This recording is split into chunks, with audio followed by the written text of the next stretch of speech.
Queridos e amados irmãos, a paz do Senhor para todos. Meus queridos, um dos assuntos mais comentados hoje também tem sido sobre a idolatria, né? Satanás e a idolatria. Pois nós saibamos que isso é um caso muito complicado, né? A tarefa principal que se propõe Satanás na qualidade de príncipe deste mundo é exigir dos homens que o adorem e que lhe preste culto sobre esta ou aquela forma. Isto porque Deus proclamou que não daria sua glória a outros. Isaías 48:11. O que outro nome não seja adorado, além do seu sacratismo nome. Por isto, Deus proclamou isto no princípio da lei. E Satanás tem o interesse, conforme lemos a segunda carta aos Tessalonicenses, capítulo 2, versículo 4, se opõe e se levanta contra tudo o que se chama Deus e quer ser adorado querendo parecer Deus. E tem todo o interesse em trazer a declaração, ao contrário, a declaração do Todo-Poderoso. Então, o adversário tem lutado para destruir a adoração a Deus, desviar o homem do caminho dos céus, de o homem reconhecer a Deus como o Senhor. Como Deus proclamou e condenou a idolatria, proibindo logo, ao longo do primeiro mandamento da lei, dado em Sinai, lá no Monte Sinai, Deus disse a Moisés que não aceitaria que adoraste a outro ser senão a ele. Pois nós saibamos disso, Satanás tem todo o interesse de se empenhar, de instituí-la e manter a idolatria na terra. Pois a idolatria é assim, um dos maiores e mais horrendos pecados aos olhos de Deus. Por isto que implica na substituição do Criador pela criatura. A prioridade das coisas criadas em determinado a quem o criou. A idolatria é um insulto diretamente contra aquele que diz só o Senhor teu Deus adorarás, e só a ele servirás. Mateus 4:10, Jesus disse isso a Satanás. Quando ele disse a Jesus, olha, te prostra aqui e me adora. Se tu te prostrares e me adorar, eu te darei todos os reinos deste mundo e todas as glórias deste mundo. Então nós saibamos que isto é uma coisa muito importante. O ser humano tem que visar que só a Deus se pode adorar, né? Nós podemos adorar a Deus e hoje está mudando. Os seres humanos eles querem ser adorados. Nós notamos que Satanás exige que ele preste adoração de joelho. Ele está empenhado em trazer a humanidade prostrada, sem poder se erguer, lhe prestando culto, sem poder se erguer, de várias formas. Para nós ver melhor, nós entendemos isso no Evangelho segundo escreveu São Lucas, capítulo 13, versículo 10 e o 13. Como prisioneira de Satanás havia 13 anos. Né? Há 18 anos que Satanás tinha como prisioneira, e de modo algum aquela pobre mulher poderia se erguer. Mas Jesus vendo, disse, filha, esteja livre deste teu mal. Então Satanás tem feito um jugo sobre a humanidade. Tem prendido, tem botado nos corações dos homens que os homens são os deuses. Eles podem também se tornar um pequeno deus. E hoje nós vemos isso muito, até nos meios denominacional cristão. Talvez poucos compreendam que Satanás exige culto dos homens de muitas maneiras, como diremos acima. Que isto é verdade. O culto dos deuses da mitologia pagã, entre os pagões, os cultos do voodoo, mais notável do cristianismo, além de Jesus. Né? Muitas vezes alguém pensa que está servindo a Jesus, mas não está. Como se vê hoje e se faz nos dias atual, senão uma requisição da idolatria. Né? Você chega no culto, muitas vezes, nós encontramos lá os romanos, e no livro de Atos, Paulo disse que o Espírito Santo, como auxiliar do Senhor, sempre nos impulsionou a fazer a obra de Deus. O apóstolo Paulo dizendo, mas hoje você chega em determinados cultos, os homens têm que ser apresentados 30, 40 vezes.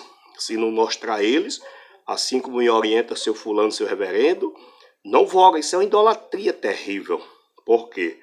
Porque, na verdade, existe orientação. Se alguém dizer, não pode ter orientação, pode ter orientação. Mas a orientação é interna. A orientação que se passa, ela tem que ser passada interna, para todo mundo saber o que vai fazer. Se manter naquilo que vai fazer. ser orientado antes de fazer.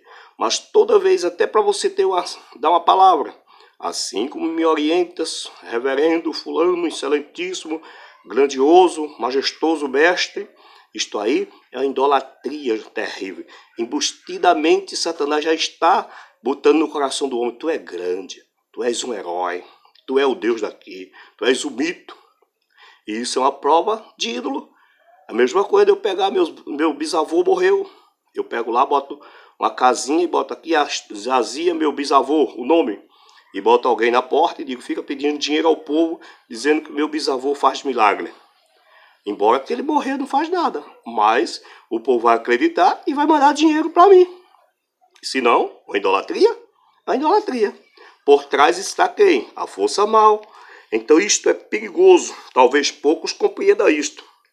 O apego à posição e às glórias fermentais deste mundo, percebemos que a sociedade se divide e os homens são outra modalidade de idolatria, visando fulano é bom, fulano é ruim, mas fulano é melhor. Isso, olha, fulano é a melhor pessoa que existe. Eu nunca vi um homem tão santo daquele. Não, isso é idolatria. Bom é Deus, santo é Jesus, que veio à terra, morreu, ressuscitou ao terceiro dia e está no céu para nos perdoar e nos receber.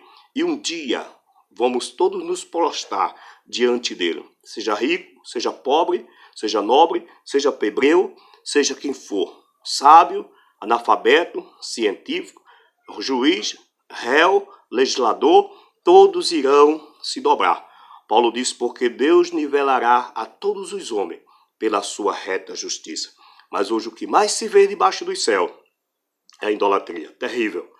É idolatrias, terrível. Os seres humanos esquecendo de adorar a Deus e adorando até outros seres humanos. O apóstolo São Paulo, escrevendo aos Romanos, ele disse: porque nos finais do tempo os homens amarão a mais servir a própria criatura de que ao seu Criador. Então é necessário que nós oferecemos glórias àquele que merece a glória. Oferecemos honra àquele que merece a honra. Oferecemos louvor àquele que merece o louvor. Porque um dia ele nos perdoou lá na cruz do Calvário. Mas muitas vezes os homens, pelas glórias e os prazeres e as riquezas e as posições, eles se inclinam aqui nessa terra. Aí Jesus disse: ou amarão a Deus ou a Mamon. Mamon é os prazeres, é os lucros, é as vantagens, é as glórias deste mundo. Pois cada dia a humanidade está padecendo. Nós estamos numa geração fraca, doente, que não se espera nunca mais melhorar. Dizer assim, a geração recebeu fôlego de vida, vai suspirar, vai crescer, vai expandir. Não, sempre vai ser esperada agora e por diante uma geração fraca, ferida pela mancha do pecado. Pois há muitas doenças debaixo do céu, mas nenhuma delas leva ao inferno, senão o pecado. E o que é o pecado? A sigla do pecado foi a desobediência a Deus. O homem desobedeceu. Se nós olhar hoje na ciência da Terra, temos mais de 3 bilhões de divindades debaixo do céu. Agora, quem salva? A divindade é Jesus. A verdadeira divindade de salvação é Jesus. Porque se o homem morrer, quem ressuscita é Jesus. Se o homem, o crente, partir daqui para a eternidade, quem ressuscita é Jesus. Se ele não for evangélico, quando morrer, um dia quem vai ressuscitá-lo é Jesus, para julgamento. Então, a divindade central de todo o universo chama-se Jesus Cristo, o ser que um dia foi crucificado e ressuscitou ao terceiro dia para perdoar pecado.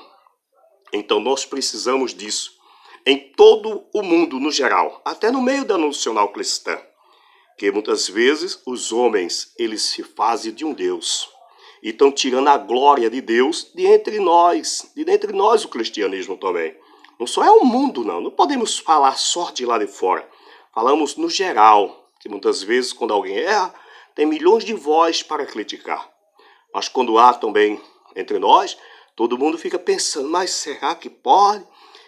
Deus está vendo, Deus vê todas as coisas. Seja o que for, Deus está vendo. E está dizendo ao mundo, se arrependa. Deus não conserta homem nenhum, mas ele avisa o homem para que o homem se conserte.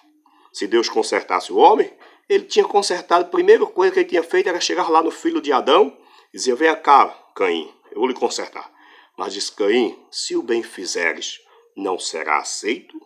Se o pecado jaz à tua porta, quer dizer, tu vai para juízo. Escolhe o que tu queres, então a escolha é nossa. Que Deus continue nos abençoando, continue nos protegendo e que abramos os olhos e que aqueles que fazem isto também mudem. Muitas vezes o homem se senta e fica lá.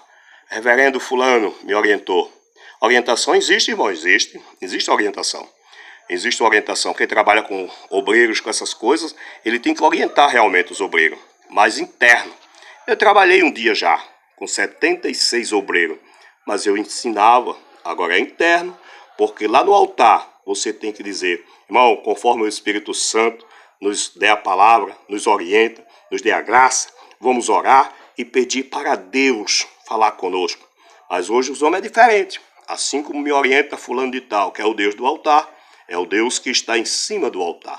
Então é assim que atrapalha. Por isto, você está vendo, foi assim no princípio e atrapalhou o povo. Que Deus continue nos abençoando em nome do Senhor Jesus.